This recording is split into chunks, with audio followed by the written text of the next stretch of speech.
picture this. You bit distraught.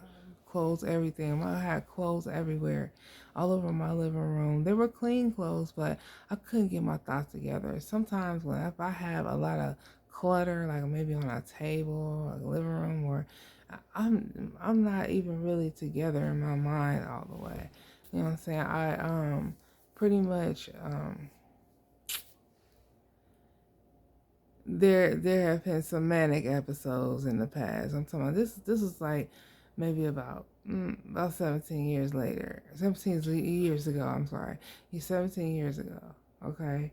Um I've been through the bout of being, afraid at, given times in my life dealing with, my abuser. Okay. Um I didn't really experience anything really until that night. It was around my birthday. Um, and we were going to go out, and his cousin and his uncle, um, which those two, they passed away. Well, may they rest in peace, you know. But then I wasn't gonna go. I couldn't find my keys, and it was just something just telling me just stay home, just stay home. Well, I ended up not. I had to go. He's like, "Come on, let's go. Come on, let's go." He had a time where he just talked down to me like I was a little child or something. I'm older than he is, but you know what I'm saying. But it's just the mindset that someone will have because you meticulously being drained, and you're not saying that your brain is depleting, but I'm just saying that, or your thoughts, it's like something's about to happen. And lo and behold, we go on a dark street. His cousin goes in her friend's house. His uncle, he's hard to get around, you know, um, and he attacked me. I was just sitting there, and I told my mom, I'm like, "Mom, I'm on the phone." I'm like, "Mom, could you pray for me, please?" And he kind of laughed a little bit, but he knew he was gonna do this thing. They knew, I believe, that he was gonna do this. Um, but he just pretended like somebody called my phone that, like I was, messing around or something. But that wasn't the case. It just gave him the opportunity to thrash me. Okay, where I was stunned because all I could think about was me taking care of him when he was sick and down. Then I nursed him back to health, and that's how you repay me, and he broke my nose. Okay, I never did get that fixed. Okay, because I was scared it was gonna hurt that bad, so I never did really get that fixed. Um, but it was just a series of things that were happening between us, and so that was for my birthday at that time. I can't remember how old I was. I think I may have been turning 32 or 33. I'm not for sure, but all in all is that it took a toll on my psyche. Toll on it took a toll on my mindset. It was a control thing, controlling, abusive, you know, um, and I was unaware of these things that were going on. There were substance abuse problems with him, um, and honestly, I pray that he gets well. I pray that he heals, because you can see it in his face that he is so angry. Like it's like, don't take pictures like that. It's like, like if you had showing your teeth or something, be like a ravenous dog. You know what I'm saying? Like, don't, you know what I'm saying? Don't show yourself as that way, as that person. But he has so much healing to do. He's been hurt and broken so many times, and I'm not saying that like I feel sorry for him. I'm saying it because, I have empathy for him, Um, I pray these things get better for him. And it really tears me up inside that we can never really be together because he is this way. You know what I'm saying? So, you know, um, but yes, that night, yeah, he did. I was scared. I jumped out of a moving car on a major intersection in our city, and and I just, just took off running. I noticed I was running towards his house, but then I turned back around and ran the other way and went over someone's house in a project. You know what I'm saying? And knocked on the door. This was someone that we was outside just kicking it, with one day, and I just went and banged on their door, and I got in. They let me in, and I was just scared to death, because I couldn't believe that this had just happened to me, and I've always been one to fight. And it's just like it's a weak moment at that time. Like, why would you do that to me? You know what I'm saying? Like, but, um, that just goes back to, me not knowing him well enough to get to know some sort of, I didn't know what to look for. If he's angry and like, oh, if he would have got, angry with me out of the blue and, we hadn't been intimate or anything like that, if that would have happened, I would have left him alone. But God wanted me to see what it was that he was trying to show me, that I need to respect myself and love myself and watch who I bring around just myself. You know what I'm saying? I didn't have any little children. I had a daughter, since, but she wasn't there.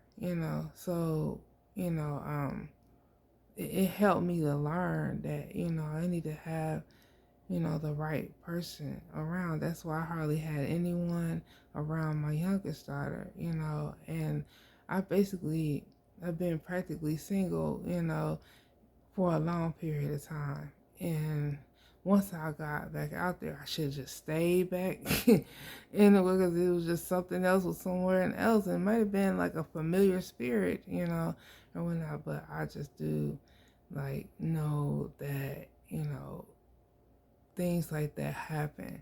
So if I speed it up from my birthday's in September, um, and speed it up to like maybe January, over a course of months, it was just tearing me down, without me even noticing. Before I knew it, I was just looking like a vagabond. Vagabond, you know what I'm saying? I don't even know how to say the word. I just looked like a bum, because I wasn't taking care of myself. I lost myself in him. I idolized him, and didn't even realize that that's what I was doing, but I lost a sense of myself and my sense of being, who I was, at the time. Um, you know, and I was a trip, I had, a mouth almighty, and it's, with a lot of people, it's, him, like, I just couldn't believe that it was me that was going through that. Who am I to say it can happen to anyone? And it really can. And you never know. I can't sit there and say, well, I saw this pattern or saw that, because I didn't know what to look for. All I know is I was trying to love him, but he wasn't loving me back. And so, that I also learned that, being, excuse me, being that you may want someone, and when you notice that they're rejecting you in certain, advances, or trying to spend time with you, or going out or whatever, if he's not reflecting the same, energy that you're giving, then he don't want you, you know, and you should still steer clear away from someone who don't want you and you want them, because the more you're going to want them and try to get them to, see, that you are a good person, or see that, that you love them, but they know it. And once they notice that, they don't want you anymore. And they'll keep staying. Sometimes they'll keep hanging around and staying, waiting to that point where, they're like, hey, if they're an abuser, they will abuse you. No hands down. It don't matter if your father come to rescue you. It don't matter if your brothers come to rescue you. If you don't leave him alone when when that happens, it's just all bad. Excuse me, for you and anybody around you, and it's just dangerous that way. And it just so happened that I have a child with the man that I thought loved me, but he didn't, because love should not hurt that way. That does not mean you love someone if you're beating them or tearing them down with your words or, making you feel a certain way, you know. And, that one incident where there was bleach doused on me, it wasn't just thrown on me, it was doused on me. I almost went blind. When I went to the hospital, they want to put these cannuli, hard cannuli, little like contacts. They were big. And I did it once, I couldn't take it, and again. But I thank God that He healed my skin. I'm glad God that He healed my eyes, that I did not go blind. And I just give thanks to the Lord, for He is good and His mercy endure forever. You know what I'm saying? And if you're in an abusive relationship, I think, there's a scripture, there's two scriptures, excuse me, in Proverbs 3, 5, and 6. Trust in the Lord with all thy heart, and lean not into thy own understanding. In all thy ways acknowledge Him, and He shall direct your path. And that is a true state. Those are true scriptures that come about in your life. A lot of scriptures in the Bible you can apply to your life, and you may never know how it does. So I'm letting the Lord direct my path. Whatever's to come from this, or whatever, however I'm reaching you, I'm telling you, you do not have to be in a relationship like that. And I'm being told that even if they come to you nice and you might have 10 Bibles in their hand, that does not mean that they have changed their mindset, their way to get you. They want to get you back where you were, and they are determined to do that, especially if you got healed, if you are healing. I'm in the midst of healing. I know that there's a man out there that loves me and that cares about me, and I love him and I care about him deeply, and it's not anything like about, so it was, in the beginning, and, in the middle, and,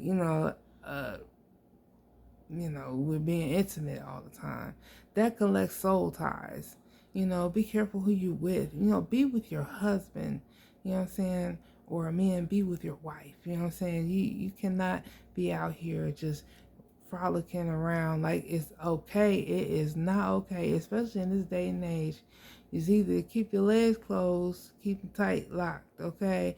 And don't be doing nothing else with this one creator, Mr. Gaskin, say, don't sing on the microphone and keep your legs closed. Okay, until you are with your husband. I'm talking about actually married to your husband. You don't have to walk down the aisle. You can go to justice of peace, however it may be. That's your husband. And so for the longest time, I know that I did not know that if I was with, looking for love in all the wrong places and being with this guy, being with that guy, that I would not only collect soul ties, but that I'm their wife. That's confusing to me. I still haven't found that in the Bible, but I think it is, bone to bone, flesh to flesh, So I know that for sure, and I know that in my plans, I'm planning to remain abstinent until I get married. So I'm abstinent, and over a course of, over a year or so, I've been abstinent, and I had went back into something that God brought me out of without me even really knowing what my free will was. And at that moment, it was me. I had my free will being with someone else that I had known for many years, that I had been, in contact with, or just been in his presence, and that was something else too. But I just give thanks and to the Lord for opening my eyes to see the things that I was doing to myself. Okay, taking accountability for my actions and for what I've done. I don't want to place all the blame on these guys, So, look, I'm going to get out of here. And I pray that you have a good night. Right now it's middle of the morning. So, yeah, have a blessed day. And my daughter, she says, gotta let her presence be known, But thank you, and y'all have a good night. God bless.